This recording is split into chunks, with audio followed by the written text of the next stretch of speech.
what are the priorities of the summit of the 3Cs initiative in Bucharest and those of the 3SI Business Forum, taking into account the new economic and geopolitical realities generated by Russia's aggression against Ukraine? Well, thank you so much for having me, first of all. It's my first time to Bucharest, and it's been a fantastic day so far.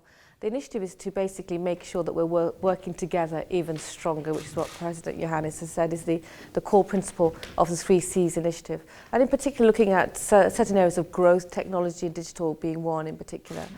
My purpose for being here is to ensure that we are working collaboratively when it comes to progress, whether it's in infrastructure, transportation, digitalization, but also focusing on Ukraine too. One of the things I do back home as the industry minister, I'm responsible for a task force which I co-chair with the Ukrainian Deputy Prime Minister.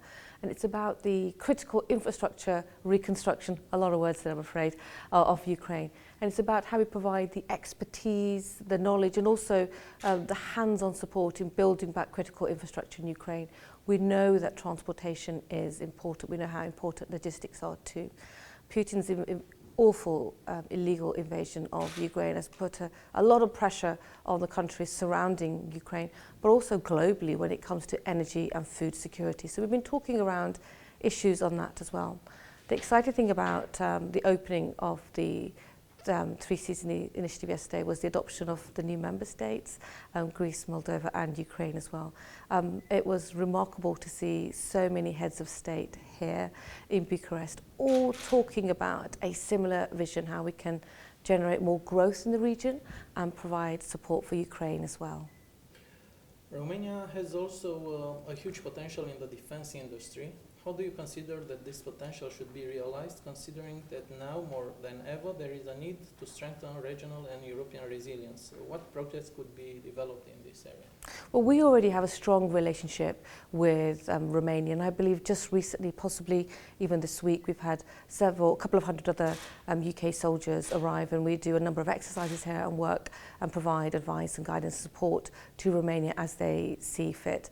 We have a huge amount of expertise in defence. We want to make sure that we're providing as much support as is needed by Romania. I think what we see back home in the UK, the dreadful war in Ukraine, how close conflict can be to home, and we need to make sure we're providing as much support, whether it's physically, financially, but also with intelligence as well. We need to work collaboratively if we want to defeat Putin.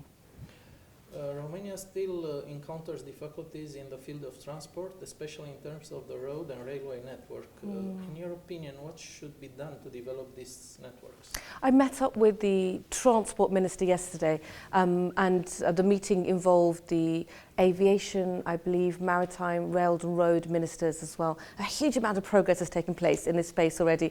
I used to be a transport minister in my previous life, so I knew how you be so much forward thinking in planning and preparing if we want to put down new infrastructure. We know that good infrastructure means growth in communities regionally and nationally. We know how important it is for Romania to continue to develop and grow.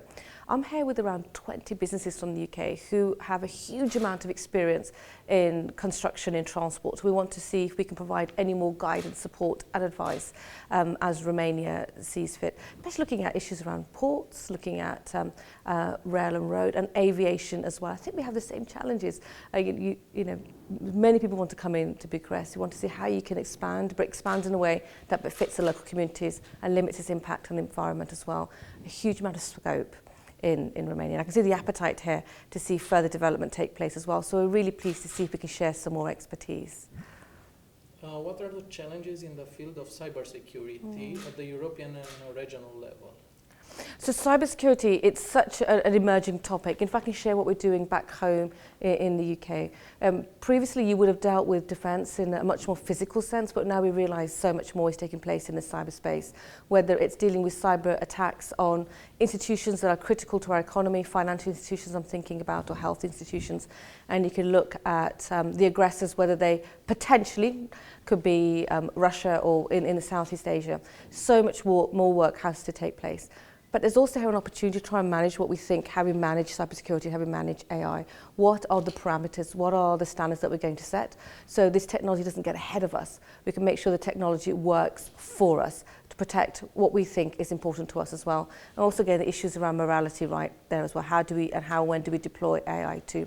Cybersecurity is going to be an emerging threat. It's a really hot topic for us in the UK, and we're hoping to do our best to share that expertise at the 3Cs initiative. The last question is on bilateral tie. What can you tell us about trade between Great Britain, UK and Romania? What about British investment in our country? Well, trade is growing, all in the right direction, and it's fantastic to see how easy it is to do business between both countries. I think we're one of the top 10 investors in, you're one of our most important trading partners. I'm here with about 20 businesses, and yesterday I caught up with half a dozen big investors into Romania who are UK based, and they've had a really positive experience so far.